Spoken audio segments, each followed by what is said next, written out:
Imaginons la scène du baptême. Jean-Baptiste est là devant une longue file de gens, des pécheurs, des voleurs, des publicains, des prostituées qui viennent se faire baptiser. Et au milieu d'eux, Jésus. Jésus? Oui. Mais le plus étrange, c'est que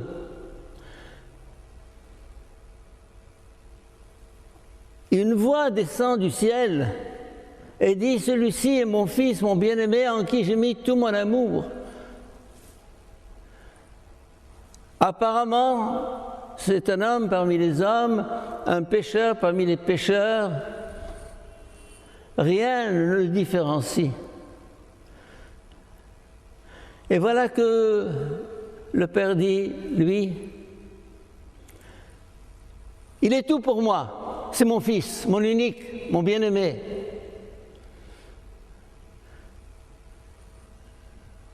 Ça, c'est la foi. La foi consiste devant cet homme ordinaire à découvrir l'extraordinaire. La même chose se passe avec les trois rois mages, puisque les deux fêtes sont très proches l'une de l'autre, l'épiphanie et le baptême. Les mages arrivent du fin fond du monde, guidés par l'étoile, qui leur dit « Tu vas découvrir le roi du monde ». Et qui ils voient ? Un bébé dans une crèche, entre un âne et un bœuf, et il se prosterne et il adore. Là encore, le même phénomène. Un bébé ordinaire, dans une mangeoire, misérable, il découvre le Fils de Dieu, Dieu lui-même, la majesté de Dieu, la grandeur de Dieu. La foi, c'est cette découverte de l'extraordinaire dans l'ordinaire, du divin dans l'humain.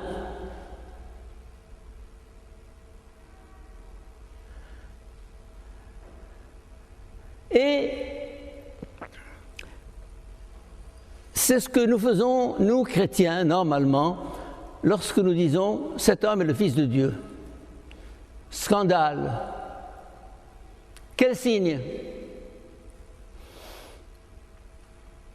Le signe est dedans, le signe n'est pas dehors.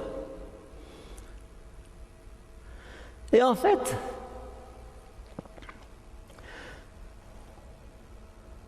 nous avons été baptisés, j'espère, n'est-ce pas? Oui? Bon. Et ça veut dire quoi le baptême? Le baptême, c'est la révélation que nous aussi, nous sommes les fils, les enfants bien-aimés de Dieu en qui il a mis tout son amour. Je vais vous dire une chose qui ne vous est pas habituelle. On dit que le baptême fait de nous des enfants de Dieu. Faux. Quoi? Le baptême ne fait pas de nous des enfants de Dieu? Non. Alors, qu'est-ce qu'il fait de nous? Nous étions enfants de Dieu avant le baptême. Tout homme est un enfant de Dieu. Tout homme est un enfant de Dieu. Alors, qu'est-ce qu'il fait le baptême? Il nous révèle une réalité existante. Il nous ouvre les yeux et le cœur sur une réalité qui est là, que nous ne connaissions pas, que nous ne savions pas. Le musulman, le bouddhiste, le juif, tous, ils sont enfants de Dieu. De quoi voulez-vous qu'ils soient enfants de qui? Dieu les a faits avec tout son amour. Il a soufflé sur eux En eux, son propre souffle, son souffle divin. Nous sommes habités par Dieu depuis l'origine. Alors, qu'est-ce qu'il fait, le baptême? Il nous révèle ce que nous sommes. Et ça change tout. Et ça change tout.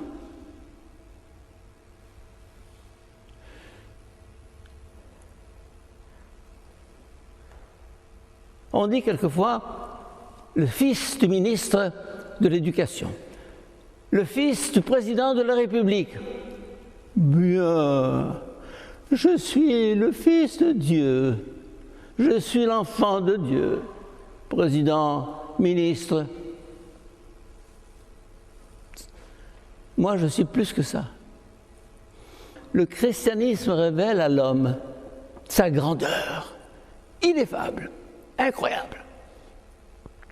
S'il y a une charte internationale et universelle des droits de l'homme, c'est grâce au christianisme, c'est grâce à l'Évangile, c'est grâce à Jésus.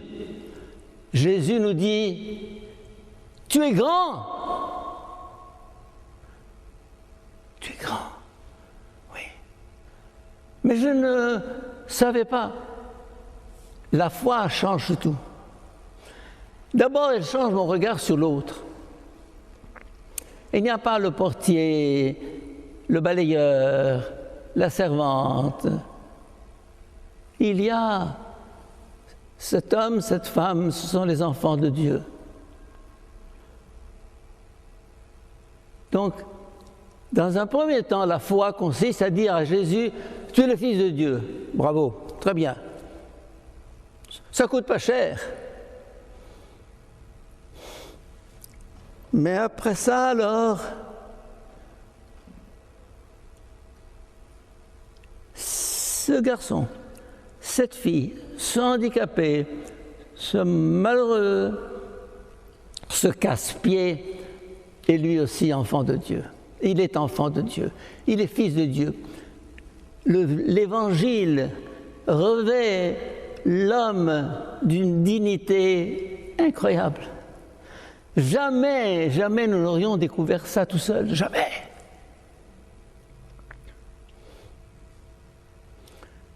Récemment, j'étais en train de lire ce que les Romains qui étaient pourtant un peuple civilisé, soi-disant, ce qu'ils faisaient des condamnés à mort. Dans le récit de la passion de Jésus, j'ai lu des choses incroyables. Les condamnés à mort n'avaient aucun droit. Les esclaves n'avaient aucun droit. Je ne vais pas vous raconter ce qu'on faisait des crucifiés. Vous n'endormiriez pas la nuit. Quand j'ai lu ça, ça me hante. C'était la semaine dernière. Un crucifié n'avait aucun droit. Et ces bourreaux, ces tortionnaires prenaient un plaisir à multiplier ses souffrances. Ils hurlaient.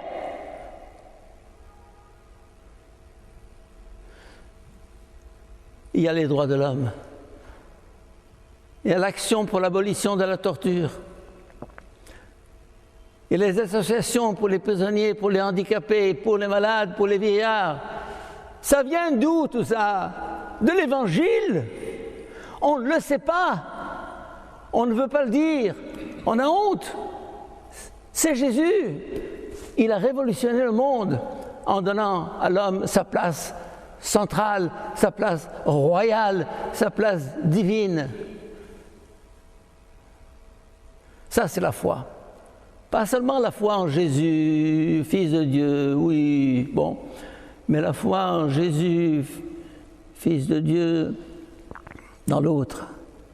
Alors ça change le regard complètement. Nous avons chanté au début de cette messe un cantique que j'aime énormément. Après tout, qui sommes-nous à tes yeux? Qui sommes-nous? Après tout, qui sommes-nous? Au-delà du vêtement, des fourrures, des talons hauts, du vêtement auquel nous attachons tant d'importance, il y a l'être humain. L'être humain, il est beau, il est riche, il est grand, il est l'enfant de Dieu. Nous sommes revêtus d'une dignité incroyable. Et la foi consiste précisément à découvrir dans cet homme ordinaire, cet être ordinaire, la gloire de Dieu, la gloire de Dieu. Que les mages ont découverte à Bethléem, que Jean-Baptiste et tous les autres qui l'accompagnaient se sont vus révéler dans le Jourdain avec cet homme nu qui se fait baptiser, pécheur parmi les pécheurs. Oui. Troisièmement, donc premièrement, je découvre que Jésus est enfant de Dieu. Je découvre que chaque être humain est un enfant de Dieu et que le baptême ne fait que révéler cette vérité. Ce qui change tout. Et troisièmement, que moi je suis enfant de Dieu. Et ça change tout aussi. Ça change tout aussi. Car nous avons tellement tendance quelquefois à nous déprécier. Après tout, qui sommes-nous à tes yeux? Que tu dévoiles ton visage en déchirant le ciel. Oui, vraiment, qui sommes-nous? Que disent-ils les nuages? Qui sommes-nous? Qui sommes-nous que tu te penches sur ce monde? Une poignée de terre, une poignée de poussière. Rien. Quand on est malade, on sent tout de suite cette faiblesse, cette impuissance qui nous habite. On se dit, qui sommes-nous? Qu'est-ce que je sais? Qu'est-ce que je puis? Et Jésus me dit, tu es grand. Tu es immense. Tu es le cœur du cœur de Dieu. Tu es au cœur du cœur de Dieu. Il t'aime comme un enfant, comme son enfant, bien-aimé.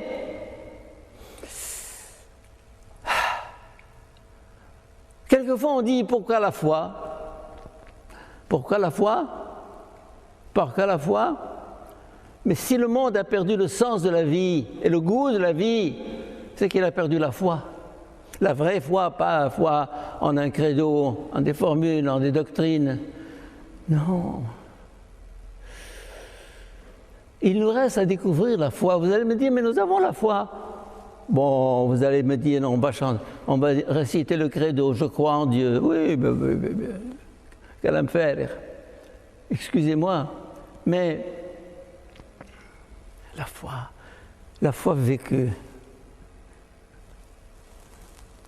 avec l'étranger, le prochain, quel qu'il soit, l'ami et l'ennemi, la foi en moi. Tu es grand. Vous savez qu'aujourd'hui, on fait toutes sortes de recherches sur l'identité. L'identité. Qu'est-ce que je suis? Nous avons ici des sessions au centre culturel Man Anak. Que suis-je? Allons au-delà du psychologique, allons au-delà du sociologique. Qui suis-je? Seule la foi me révèle cette dimension unique, infinie, absolue, divine de mon être. Seigneur, ouvre-nous les yeux, ouvre-nous le cœur pour découvrir combien nous sommes grands parce que tu nous aimes. Amen.